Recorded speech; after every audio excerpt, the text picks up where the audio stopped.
नमस्कार। कैसे आप सब। आज बीपीएससी 66वीं के अंतर्गत मुख्य परीक्षा था और मुख्य परीक्षा के अंतर्गत जीएस पेपर 1 का एग्जामिनेशन आज लिया गया। जैसे कि मैं बार बार बोलते आया हूं कि मुख्य परीक्षा को लेकर बीपीएससी में कुछ सिलेक्टेड टॉपिक है और वहां से बार बार प्रश्न पूछे जाते रहे हैं। आज के इस वीडियो के माध्यम से आज का ये जो क्वेश्चन पेपर है इसको हम देखने का प्रयास करेंगे। और आप सभी को पता है कि जीएस पेपर के अंतर्गत आपको दो क्वेश्चन पेपर देखने को मिलेंगे, जीएस पेपर 1 और जीएस पेपर 2। एक ऑप्शनल का हो जाता है और एक सामान्य हिंदी का होता है। तो आज सामान्य अध्ययन पेपर 1 था, प्रश्न पत्र 1 था। इसमें देखते हैं कि क्या क्या आपसे पूछे गए हैं।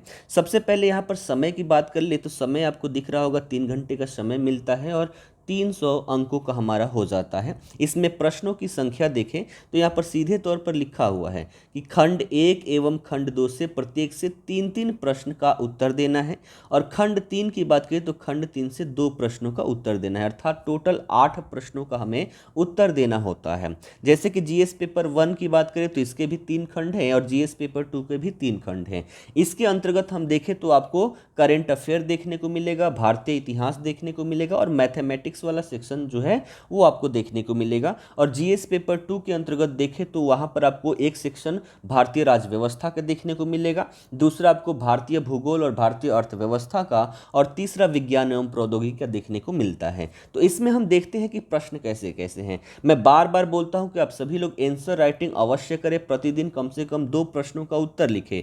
देखिए यहाँ पर सीधे तौर पर लिखा हुआ है कि यहाँ पर जो भी आपको उत्तर लिखना है यथासंभव अपने शब्दों में ही उत्तर को लिखना है, सीधे तौर पर लिखा हुआ है। बारंबार मैं यही बताने का प्रयास करता हूं। अब चलिए थोड़ा सा प्रश्नों पर ध्यान देते हैं कि प्रश्न कैसे कैसे यहाँ पर पूछे गए हैं। तो देखिएगा, जितने टॉपिक मैंने बताए हैं सभी टॉपिक से प्रश्न आया हुआ है। अगर आप प्रैक्टिस करके गए होंगे तो अच्छे से सभी का उत्तर देने में आप सक्षम रहे होंगे। जैसे कि बारंबार मैं बोलते आया हूं, संथाल विद्रोह से प्रश्न पूछे ही जाते हैं और इस बार भी पूछ लिया गया। जैसे संथाल विद्रोह के कारण क्या थे, उसके गति और उसके परिणाम क्या थे, इसको लिखना है। 38 नंबर तो आपके फिक्स हो गए। अगर मेरे बिहार स्पेशल बैच से आप जुड़े हुए हैं तो इन सभी प्रश्नों का उत्तर देने में आप सक्षम होंगे। ठीक है। उसके बाद बिरसा आंदोलन की विशेषताओं की समीक्षा करें। बिरसा आंदोलन को भी हमने देखा था। फिर देखिएगा, चंपारण सत्याग्रह स्वाधीनता संघर्ष का एक निर्णायक मोड़ था, स्पष्ट कीजिए। यह भी हमने देखा था किस तरीके से हम इसको कह सकते हैं कि चंपारण सत्याग्रह स्वाधीनता संघर्ष का एक निर्णायक मोड़ था। बड़े ही अच्छे से मैंने इस पर पूरा क्लास लिया है, अच्छे से समझाया है। ठीक है। उसके बाद यहाँ पर देखिएगा, ये भारत के इतिहास से है। सांप्रदायिकता और धर्मनिरपेक्षता पर नेहरू के विचार की विवेचना कीजिए। तो अभी हमारा भारत का इतिहास चल रहा है जिसके अंतर्गत आधुनिक भारत का इतिहास कर रहे हैं और जब यहाँ पर हम आएंगे चौथे सेक्शन में तो वहाँ पर पूरे डिटेल में ये सारी चीज़ें करवाऊंगा। ठीक। उसके बाद मैंने बोला था कि आर्ट एंड कल्चर के अंतर्गत 3-4 टॉपिक हमारे फिक्स है जिसमें से एक में से प्रश्न पूछे ही पूछे जाते हैं। और देखिए पूछ लिया गया अब की बार, पटना कलम चित्रकला की मुख्य विशेषताओं को स्पष्ट कीजिए। ये भी मैंने बड़े ही अच्छे से समझाया है, लिखवाया है, तो इस पर भी आप लोग बड़े ही अच्छे से उत्तर को आपने लिखा होगा। ठीक है। उसके बाद यहाँ पर देखिए और क्या है, तो यहाँ पर शॉर्ट में जो संक्षिप्त में टिप्पणियाँ होती हैं, इस पर सत्याग्रह पर गांधी जी के विचार लिखने हैं। जयप्रकाश नारायण और भारत छोड़ो आंदोलन, सुभाष चंद्र बोस और आईएनए। जैसे बोलता हूँ कुछ यहाँ पर महत्वपूर्ण व्यक्तित्व है उनके बारे में पढ़ लीजिए और उनके द्वारा कहाँ कहाँ योगदान दिया गया, तो उन सबसे प्रश्न यहाँ पर आते हैं। तो 6 में से हमें 3 ही लिखना था। इन तीनों में से कोई सा भी आप उत्तर 3 लिख सकते थे। जैसा कि जिनका भी ये प्रश्न पत्र है उनके द्वारा संथाल विद्रोह लिखा गया, चंपारण सत्याग्रह और पटना कलम को लिखा गया। और जो इन्होंने ये एग्ज़ाम दिया है ये मेरे बिहार स्पेशल के जो बैच चल रहा है उसके स्टूडेंट ये रहे हैं। ठीक है। उसके बाद दूसरे सेक्शन में आइएगा। दूसरे सेक्शन की बात करें, करंट अफेयर का सेक्शन है और मैं यहाँ पर बोलता हूँ जो भी ज्वलंत मुद्दे हैं, है ना, जो भी ज्वलंत मुद्दे हैं उन सभी पर एक बार ध्यान दे के जाइए, वहीं से प्रश्न पूछे गए हैं। जैसे देखिएगा यहाँ पर प्रश्न पूछ लिया गया कि जैव ईंधन स्टार डस्ट 1.0 के द्वारा संचालित विश्व में प्रथम व्यापारिक रॉकेट को किस संगठन के द्वारा शुरू किया गया। विस्तार पूर्वक वर्णन करना है। ठीक है, तो ये ज्वलंत मुद्दे अभी ये जैव ईंधन है। एक तो हमारे पास ईंधन जो देखा जाए प्राकृतिक संसाधन लिमिटेड है, ऐसी स्थिति में हम ऐसे सोर्स की तरफ जाने का प्रयास कर रहे हैं जो इन प्राकृतिक संसाधनों पर बोझ है उसको कम कर सके, और इसमें देखें तो जैव ईंधन बड़े स्तर पर देखा जा सकता है। तो यहाँ से प्रश्न पूछ लिए गए। फिर देखिएगा अगला प्रश्न पूछा गया है 12वें ब्रिक्स सम्मेलन के प्रमुख उभरते मुद्दों, वैश्विक स्थिरता के लिए साझेदारी, साझा सुरक्षा और विकास के लिए अभिनव वृद्धि का वर्णन कीजिए। ठीक है, तो ब्रिक्स सम्मेलन से पूछ लिया गया, जैसा कि मैंने बताया था कि इन सभी टॉपिक से पूछे जाते रहे हैं। ठीक, उसके बाद आगे देखिए और क्या पूछा गया भैया, कोविड-19 है, मैंने बोला था कि इससे एक प्रश्न आएगा ही आएगा। अभी साइंस एंड टेक्नोलॉजी में भी आ सकता है, जो कल पेपर है वहां पर भी देखने को मिल सकता है। ठीक, तो देखिएगा यहाँ पर प्रश्न पूछा गया है कि भारत के विशेष संदर्भ में कोविड-19 महामारी के फैलाव के बाद आत्मनिर्भर भारत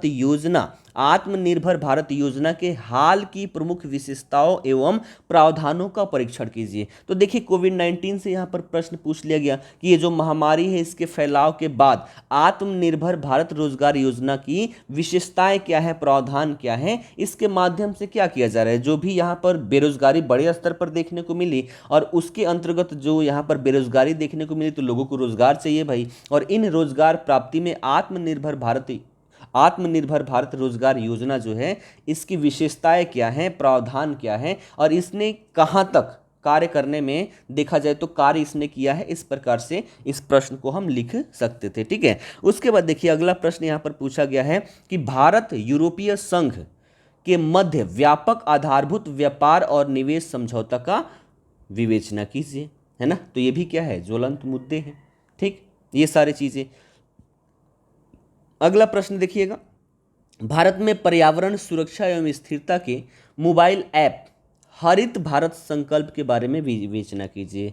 ठीक है, तो पर्यावरण मुद्दा आप सभी को देखते ही होंगे, पर्यावरण सुरक्षा को लेकर कितनी बातें यहाँ पर चल रही है, और इससे संबंधित यहाँ पर हरित भारत संकल्प जो यहाँ पर मोबाइल ऐप है उसके बारे में यहाँ पर पूछ लिया गया। ठीक है, तो ऐसे जो भी ज्वलंत मुद्दे हैं उन सभी से करेंट अफेयर से प्रश्न पूछे जाते रहे हैं। अब चलिए तीसरे खंड की तरफ चलते हैं जो हमारा मैथमेटिक्स वाला है। यहाँ पर ग्राफिंग के माध्यम से प्रश्न पूछा जाता है। तो देखिए यहाँ पर एक ग्राफ दिया गया है और इसी ग्राफ के आधार पर आपको यहाँ पर प्रश्नों का उत्तर देना है। जैसे यहाँ पर ग्राफ दे दिया गया है ना, विभिन्न खाद्यान्न फसलों के लिए क्षेत्रफल बंटन यहाँ पर है एकड़ में, कि कितने एकड़ क्षेत्र में यहाँ पर विभिन्न प्रकार के फसल उत्पादित किए गए। जैसे यहाँ पर चावल है, गेहूं है, जौ, ज्वार, बाजरा, मक्का और इसके अलावे अन्य हैं। तो ये सारी चीज़ें दे रखा है, इसके आधार पर प्रश्न देख लीजिए। पूछ लिया गया कौन सी 3 फसलों का समन्वय खाद्य फसलों के कुल क्षेत्रफल के 50% को आवंटित करता है। तो आप इसमें देख सकते हैं 3 फसलों को मिलाकर जो 50% हमारा हो जाए उनको हम यहाँ पर उत्तर कर देंगे। फिर प्रश्न पूछ लिया गया यदि ज्वार के लिए कुल आवंटित क्षेत्र 1.5 मिलियन एकड़ हो तो चावल की फसल के लिए कितना क्षेत्र होगा। तो यहाँ पर किसके लिए है, ज्वार के लिए दे रखा है कि ज्वार जब यहाँ पर 18 डिग्री दे रखा है तो 18 डिग्री के आधार पर वो 1.5 मिलियन एकड़ है। तो इसके हिसाब से हम देखें तो चावल फसल के लिए कितना क्षेत्र है मिलियन एकड़ में, है ना। तो इससे क्या कीजिएगा, 1 डिग्री निकाल लीजिए, फिर 72 से मल्टीप्लाई कर दीजिए, हमारा सही उत्तर हो जाएगा, है ना। या फिर डायरेक्टली देखें तो 18 दूना 36 दूना 72, 4 गुना ज़्यादा है तो इसको 4 गुना कर दीजिए, हो जाएगा, है ना। 15 चौका 60, 6 मिलियन एकड़ हो जाएगा। तो इस प्रकार से इसका उत्तर दे सकते हैं। इसमें टाइम नहीं लगता, बस जोड़ घटाव गुणा भाग होना चाहिए, थोड़ा सा माइंड जो है हमारा तेज चलना चाहिए, कैलकुलेशन तेज होना चाहिए, बहुत जल्दी इन सभी प्रश्नों का उत्तर दे देंगे। फिर प्रश्न पूछ लिया गया यदि गेहूं का उत्पादन जौ के उत्पादन का 6 गुना हो तो गेहूं और जौ के प्रति एकड़ उत्पाद का अनुपात क्या होगा, वही कैलकुलेशन है, इजीली आप कर सकते हैं। फिर पूछ लिया गया यदि चावल का प्रति एकड़ उत्पादन जौ के प्रति एकड़ उत्पादन से 50% अधिक होता है तो जौ का कुल उत्पादन चावल के कुल उत्पादन का कितना प्रतिशत होगा। फिर वही जोड़ घटाव गुणा भाग, कैलकुलेशन फास्ट होना चाहिए। फिर प्रश्न पूछ लिया गया यदि फसलों के लिए आवंटित कुल क्षेत्रफल 5% बढ़ा दिया जाए तथा गेहूं के लिए आवंटित क्षेत्रफल में 12% की बढ़ोतरी कर दी जाए तो नई वृत्त सारणी में गेहूं के लिए कितने अंश का कोण होगा। तो कि सभी जोड़ घटा गुणा भागी है। अगर अच्छे से प्रैक्टिस कर लेते हैं तो आप इसका उत्तर देने में ईजिली सक्षम हो पाएंगे। और मैथमेटिक्स में तो इतना है कि कोई भी क्वेश्चन गलत ही नहीं होगा। अर्थात यहाँ पर देखा जाए जितने भी नंबर है, कितने नंबर के पूछे जा रहे हैं, तो यहाँ पर आपको दिख रहा होगा 36 नंबर के क्वेश्चन आपको मैथमेटिक्स से पूछ रहा है। और ये 36 के 36 नंबर आप ला सकते हैं, इसमें एक नंबर भी कटने वाला नहीं है। और 2 क्वेश्चन का हमें उत्तर देना है, यानी कि 72 तो इसमें आने ही आने हैं। और इतिहास सेक्शन वाला देखें तो इसमें से 3 के उत्तर तो आप अच्छे से लिख सकते हैं। 38 नंबर के हैं तो 3 38 आप वहां सेव कर सकते हैं। और यहाँ तो पूरा फिक्स है, उसमें 38 में से मानिए तो वहां 25-30 नंबर आपके आ सकते हैं या इससे कम भी आ सकता है। लेकिन यहाँ पर सॉल्व करते हैं तो 36 के 36 आएंगे। इसमें कमी आने वाली कोई भी बात यहाँ पर नहीं दिखाई पड़ती। तो देखिए सारे प्रश्न वैसे ही हैं, आपको ग्राफ दिए गए हैं, है ना। यहाँ पर एक क्या है, एक सारणी दी गई है, यहाँ पर सारी चीज़ें लिखी गई है, सारणी दी गई है और इसके आधार पर यहाँ पर प्रश्न पूछे गए हैं। तो वहीं कैलकुलेशन हो तो आप इजीली क्या कर सकते हैं, इजीली इन सभी का उत्तर दे सकते हैं। तो बार बार मैं बोलता हूँ कि घबराना नहीं है। जो बीपीएससी का मेंस है ना, बहुत ही ईजी है। आप सभी लोग इस पर प्रैक्टिस ज़्यादा से ज़्यादा करें और अच्छे से इसको आप सॉल्व कर सकते हैं, ठीक है ना। चलिए यहाँ पर भी देखिए, यहाँ पर भी ग्राफ दे रखा है और इसके आधार पर आपसे प्रश्न पूछे गए हैं। इन सभी का उत्तर आप इजी तरीके से दे सकते हैं, ठीक है ना।